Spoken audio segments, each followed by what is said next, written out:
A warm welcome back onto the conversation here on Lagos Television. Of course, before we went on the break, we did tell you that today we have a guest that will be joining us on the program.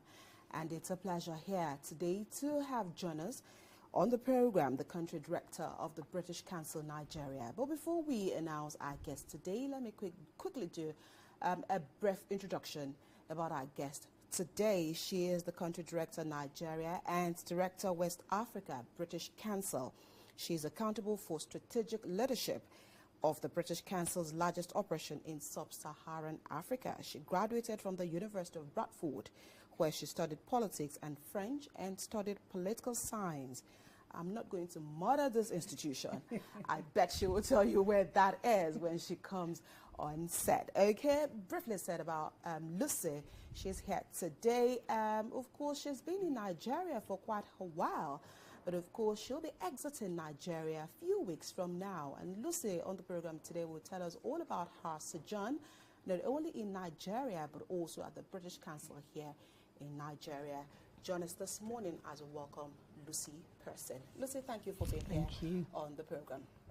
Right, let's quickly take you through your journey in Nigeria here as the British Council Director in Nigeria. Of course, also we do know that the British Council in Nigeria is 80 years. That's right. Right, so you quickly want to tell us the journey of the British Council here in Nigeria. 80 years, has it been? 80 years, been fantastic for us to be in Nigeria as guests in this wonderful country over the last 80 years. As a leading cultural relations organisation for the UK, providing educational opportunities, we work across the arts and culture, across education and across English programmes, across Nigeria, working with government departments at federal and state level and partners, benefiting millions of Nigerians and particularly young people between the ages of 18 and 34. It's been a wonderful experience. I can only speak of my last 10 years, of course, right. But we hope to build on the 80 years with even more impactful programmes impacting the people of Nigeria. Okay, 80 years is not a joke, and I must say that I like your Adire top. Thank you. It shows you're Nigerian. Okay, 80 years is not a joke, and what are those major highlights of your tenure here in terms of education, in terms of relationship with Nigeria in general? So many highlights over my 10 years here, right from back in 2018 when His Royal Highness King Charles visited. He was Prince Charles at the time, where we were able to welcome him to our office in Lagos with guests and to showcase the vibrancy of the Nigerian art scene and creative entrepreneurs. He engaged with them, he exchanged conversations. That was a real highlight. Also highlights for me personally, getting out there and seeing the impact of our work, the fantastic partnerships that we've got with organisations across Nigeria, and really understanding the difference we make and how we can do even more to meet the needs of the people of Nigeria. Universal Basic Education Board, so I work in basic education. They recognised us last year for our work to basic education in Nigeria. So there's many, many highlights across our work in arts and culture, education and English. Too many to mention, but I remain extremely proud of the British Council's work here. What about teachers training? Teacher training indeed. So we've trained over 30,000 teachers already in developing skills, English skills, digital skills, to provide ultimately the young people of Nigeria, the final beneficiaries, 21st century skills to enhance their education, their learning outcomes and their future options and choices and a successful future. Right, so still talking about some of the highlights of your 10 years in Nigeria here, would also like for you to touch on culture and relationship between culture, and I know that you, of course, you do support many entrepreneurs who are art inclined, so would you also like to share some of the highlights in that sector? So we've done some fantastic work in our arts and culture programme. You've mentioned culture, working with artists and creative entrepreneurs through our Creative Enterprise programme, developing the skills and capacity of creative entrepreneurs. We know there's some fantastic talent, creative talent in Nigeria, we all see that, but sometimes turning that talent and those ideas into an initiative, into a business, and not just for those creative entrepreneurs to create work for themselves, but also to be job creators and job makers, to widen that impact. And we've nuanced, I'd like to think we nuance our approach and our programmes depending on where we're working in the country, because of course there's a great diversity of Nigeria, and what's good in Kano isn't necessarily right in Port Harcourt or indeed in Lagos. So working with partners is really important for us to understand what the needs are of the people that we're working with and how we can infuse that into our programmes. Okay, for you to know the needs of the people, you just told us now that you have impacted the education sector, the arts world, and so many other sectors of the economy. Data is very key, and then we have a bit of challenge when it comes to having data in this country. How were you able to get those data to exactly get the numbers of people in the creative, in the education sector for you to impact? So a number, I mean, data and insight's really important, because we need to be sort of evidence-based in how when we design our programmes, what's it based on. And so in 2019-2020, we launched a Next Generation report, which surveyed the views, the aspirations, the hopes and fears of over 7,000 young people across Nigeria. And that was fantastic, rich data, which continues to shape not only our programmes and our strategy, but also that of partners and stakeholders as well, because we don't want that data just to sit on the shelf. But we get out there, I get out there, we've got a fantastic team. So we talk to people, we listen, and hopefully that listening and the information that we pick up, working with partners, whether that's from federal or state levels or civil society organisations, a wealth of data and insight that we bring to our programmes to make sure that we're relevant and serving the needs of the people of Nigeria. Okay, so what were the main challenges that you faced, of course, in those 10 years? And if there are, how did you overcome some of those challenges? So I'd like to I'm quite a positive person, so I'd like to think not so much challenges, opportunities. What could we embrace? I think I've talked about the richness and the diversity of Nigeria. So that, in a way, was a challenge because, as I said, that culture, the geopolitical areas, things are different. So I didn't want one size fits all isn't the right answer. So how do we influence and nuance our approach, as I've said? So that was a challenge, or something for us to think about how we can make sure that it's relevant to those groups. And just getting round Nigeria, a country, the scale that it is, because it's important to me that I engage with people, I engage with our partners on the ground. There's one thing sitting in an office reading a report, but feeling it in person. So getting round the country and keeping on top of things. In 10 years, the country's changed, so making sure that we're relevant, we're up to date, and we're connected. Sorry, Ajibala, if we backtrack a bit, before you came into Nigeria, were there conceptions or misconceptions you had, and then in the 10 years changed for you along the line?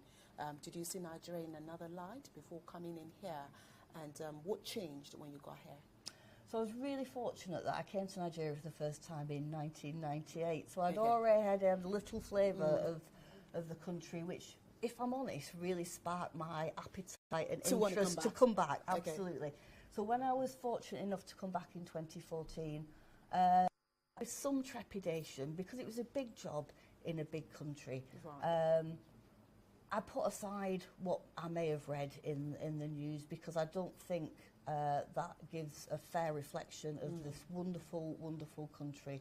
I wanted to see it for myself, form my own impressions, which I absolutely have over the last 10 years. Yeah, most definitely. Before you go, you'll probably still need to open up a bit on some of those impressions and what you'll be taking away from Nigeria. But of course, that's after we've taken away all the seriousness. So, Ajibala, your next All right, Lucy, like Abimbola rightly said at the beginning of the program, you are a graduate of political science and politics, and here in Nigeria, we still have a bit of problem of insecurity, domestic violence, and of course, good governance. So how has your experience as a political science student helped you in impacting Nigeria in terms of insecurity, good governance, and raising awareness about domestic violence? So I think from a personal perspective, maybe this is coming across, I'm very much a people person. I like to connect, and I think some differences in understanding can be bridged by connecting people which is also what the British Council does, and an organisation with our values are aligned. So connecting people, listening, understanding, creating a safe space for people to come together, to talk and to resolve differences.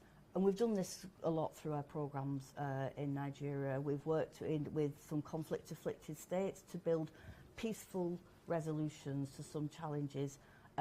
Every country faces these challenges. We're seeing it increasingly around the world, and I hope the work that the British Council has done has brought some positive, peaceful impact and change to very many societies and communities in Nigeria.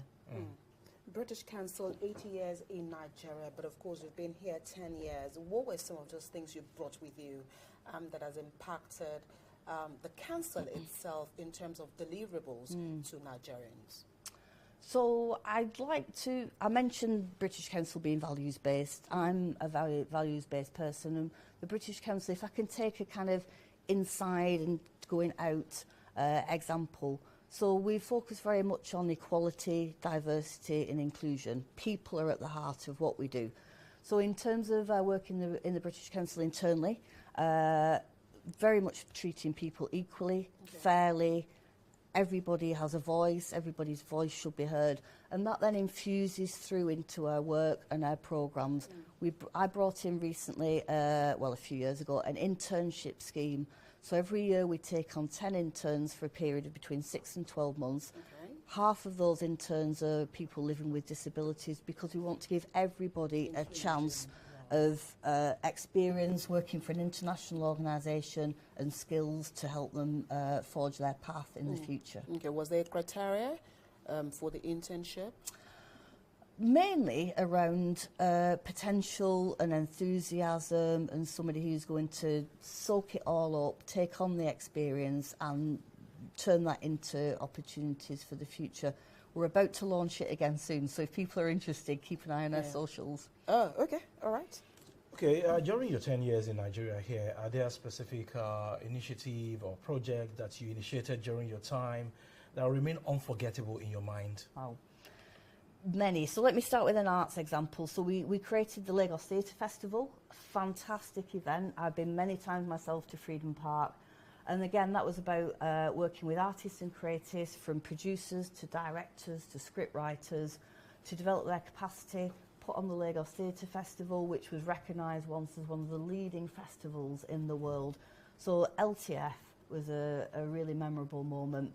Thinking about our work with young people and schools, the recognition that we do for people that have sat Cambridge exams. Every year we recognise the talent in Nigeria, but also on the world stage, and also thinking about the world stage, UK alumni, so Nigerians who studied in the UK, have come back to Nigeria, have made a real difference in their societies and communities, and every year we recognise alumni from Nigeria who've made a difference, and some fantastic alumni from Nigeria have gone on to be recognised again on the world stage for the difference that they've made. So there's so many examples in the creative sector. You mentioned before about our work with teachers, and are working with the Universal Basic Education Board to implement core skills into the curriculum and amend that teacher training initiative pre-service, as well as teachers that are serving. Earlier you talked about partnership. We do know that the council is also big on collaborations, partnerships and all of that. But there's also this misconception about funding of the British Council. If you'd like to clear the air, how has local partnership helped, especially some of the projects that you've also initiated at the very grassroots, where, of course, you did not get government support, or all of this came from the council itself? Yeah, so a significant amount of our income comes from either the UK government or from what we call client-funded programmes, so delivering programmes on behalf of the European Union, for example, or the UK's Foreign Commonwealth and Development Office. But we can only do that working in partnership, so whether that's with federal government, state government, civil society organisations, and those partnerships just bring to life our programmes. The partners are on the ground, they understand the communities that they're working with.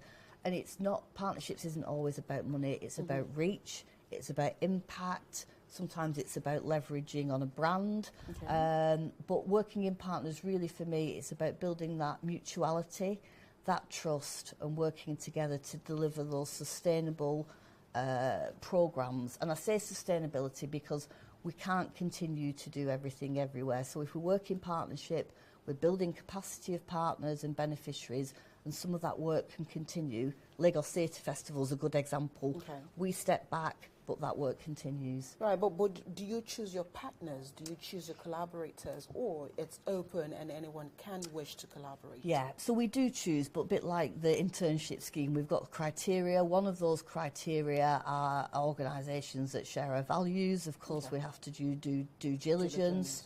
So there's quite a lot of criteria that we go into. But we choose very carefully our partners, and we also want to give an opportunity to new and emerging partners. It's not always about established organisations, because we're very much about building the capacity, and particularly of young people in Nigeria. Okay, does the same criteria apply to those directors and producers that you work with in the creative sector as well? To a point, but we've also launched an arts programme called So Creative that's available online. And again, we've found that some artists that come to us perhaps haven't always got some core skills in place, if I can call it that. So we launched a So Creative programme. I think it's a 12-week online programme that people can do at their own pace, so that they've got some fundamental skills and experience in place to then take them to the next level when they engage in a British Council programme. Right. Very quickly before we move on, I'd also like for you to speak broadly about the examinations that you conduct at the British Council. One of the biggest that you do is the test of English. And but I think also there's a misconception about that examination amongst the young people. So anyone who's watching today, who's preparing for that examination, what are the do's and the don'ts? Okay, so as you mentioned, I mean, we run a number of examinations, from Cambridge schools that I've mentioned to professional examinations like the ACCA accounting, but you've mentioned IELTS, English language testing examination. So we've a huge amount of free materials to help people prepare for their IELTS examinations. Again, that's available on our website and through our social media. And I think it's important to state, because British Council delivers the IELTS examination. We don't set the criteria. That's either the UK government, if it's for a visa, or the host institution, if it's to study abroad, for example. And we deliver the examination in Nigeria to high standards, because it's an important examination. We want to make sure that that compliance is in place. Yes, yeah. Okay, so did you leverage on your experience here in Nigeria to deal with some other African countries under your authority here in the last 10 years? So I'd like to think yes is the short answer to that question, but I'd like to think I've taken on so much experience, so much learning from my colleagues in Nigeria, from the people that we've worked with. Let me start by sort of describing, if I may, sort of some words that for me bring to life the people of Nigeria. All positive, and I say this because I'd like to think some of this has rubbed off on me. So resilient, vibrant, creative, innovative, so many positives, and some of that Nigerian vibrancy, innovation, energy, entrepreneurship, I'd like to think has rubbed off on me, and I will take this. I do to my work already in West Africa, but when I become regional director and I move to Kenya, I'll bring that Nigerian spirit with me. Okay. Of course, you've travelled across a few states in Nigeria due to work and all of that. If you were to look at the different challenges that some of the different communities also face, how can they be better harnessed when it comes to states also working together for common values, shared values, and also interpreting some of the shared values of the British Council to some of those grassroots communities? Yeah, thank you. So the work changes, and I mentioned about the focus being different sometimes depending on the needs of the communities that we're working with. In a country, I think the scale and diversity of Nigeria, I think we, the British Council, and I'd like to think partners and our state governments can learn more from each other. yes, there are differences, but there's also more that brings us together True. and we have in common. So rather than reinventing the wheel, what's worked, what's not worked, what could we do differently? And through our programs in Nigeria, we do this. We learn from our experiences, but also we nuance it. So what's worked in Kano, change it a little bit when we're in Lagos, and working with, again, stakeholders so that they can help steer our thinking on that. But I think this resources are finite. Our resources are finite, state governments, Lagos government. So what can we learn and build on what we've already done? Okay. All right. Ajula, go ahead. And Are there specific programs of the British Council targeted at the female gender, especially the girl child? So across our work, women, I mean young people, but women are also, you know, a key part, a cross-cutting theme, we like to call it. So there's one, I just want to give an example. I know we're talking in the LTV in Lagos, but there's one example, for example, a programme that we're running in Kano State, Skills for Inclusive Digital Participation, which specifically focuses on marginalised communities, women, girls and people with disabilities, because our data has told us they have fewer chances perhaps than others in the community. So again, we take that learning and we bring it here. So I work in our schools programmes again, I focus on women, our creative enterprise programmes are focused on women, and our internship programme, as I mentioned, also people with disabilities and women. So it's something that we continue to focus on and go back and check that we're actually delivering on our promises. You're right. The British Council, of course, in Lagos here, I'm sure that part of the 10 years you stayed largely in Lagos. Am I correct? I've lived here. I'm a Lagosian. I've lived here for 10 years. Okay, so let's talk about your Lagos experience.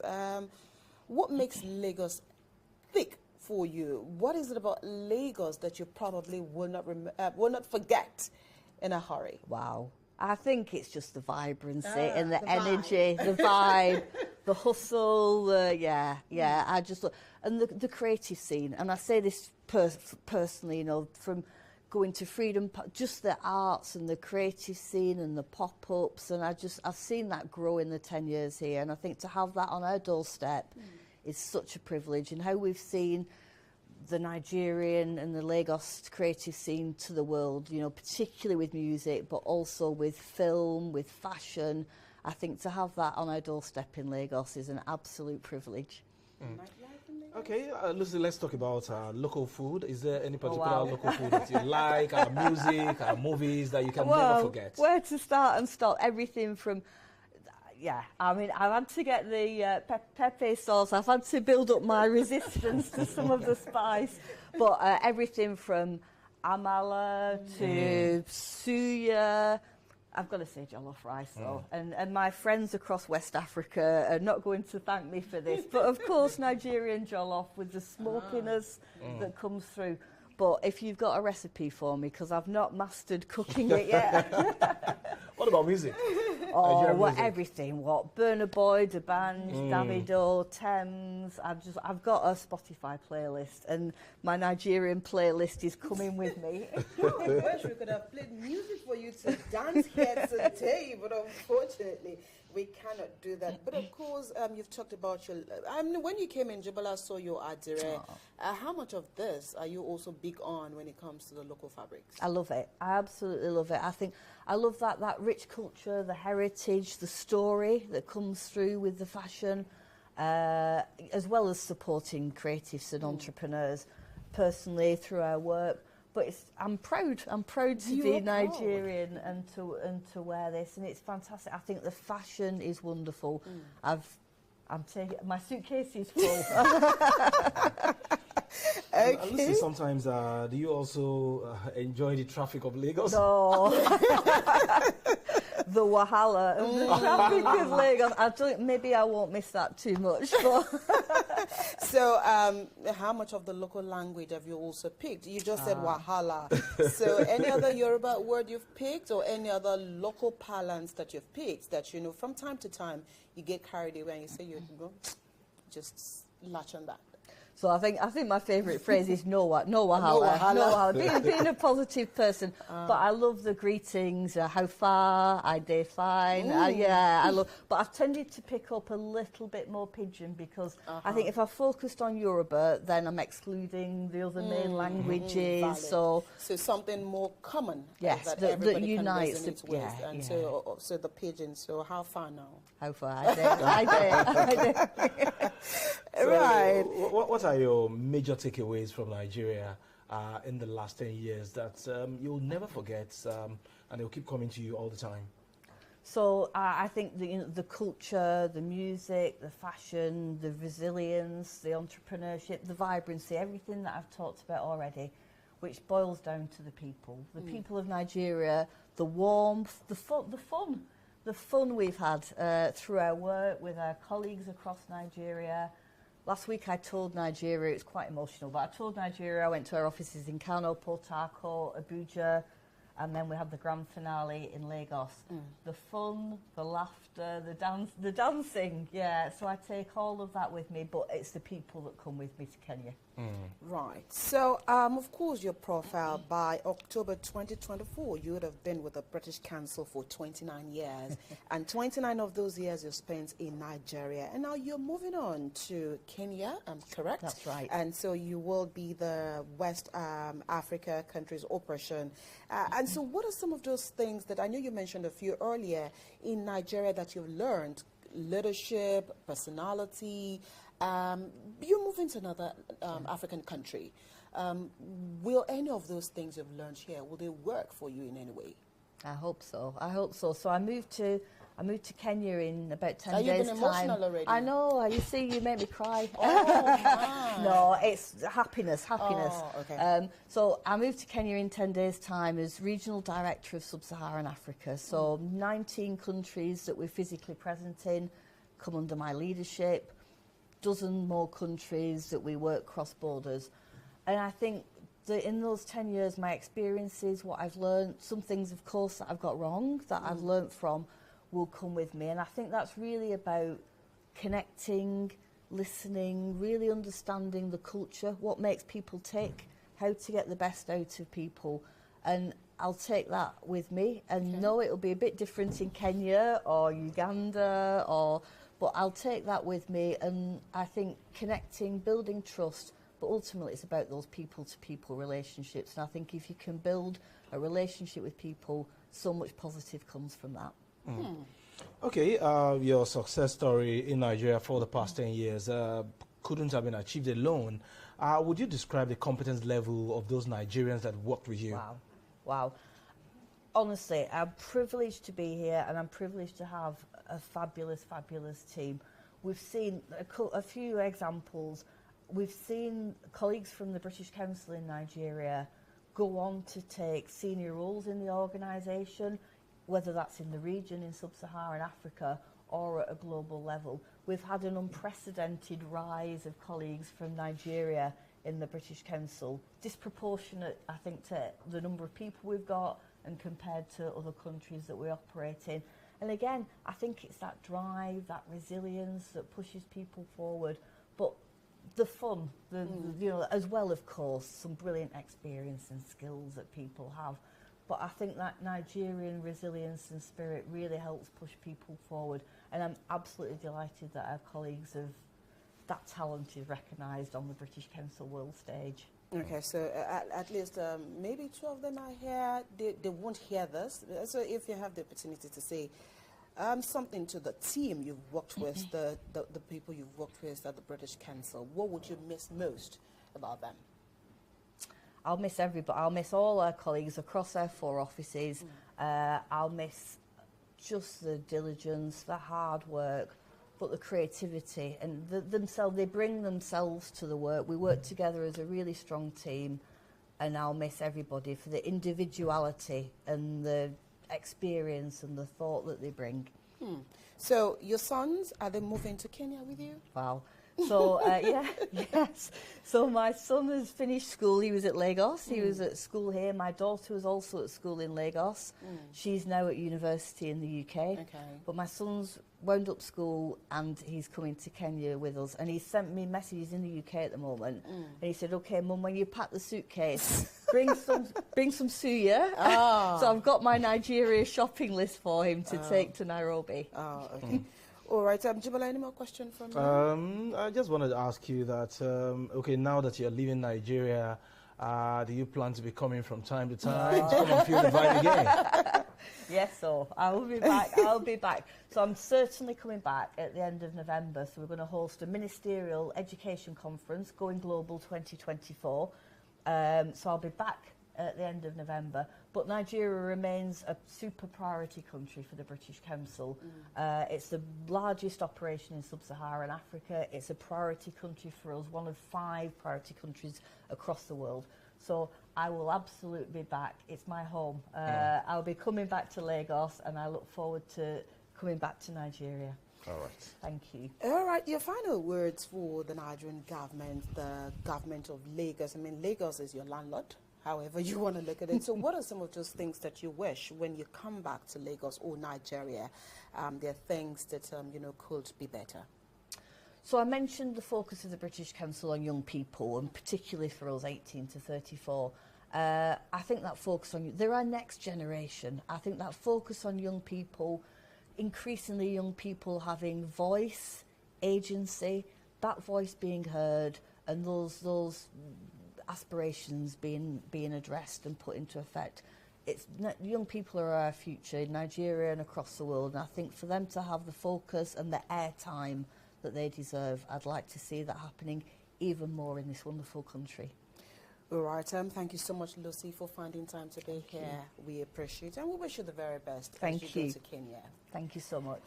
All right, of course, we've been speaking with Lucy Pearson here, of course, of the British Council, and she's taken us through her journey in Nigeria.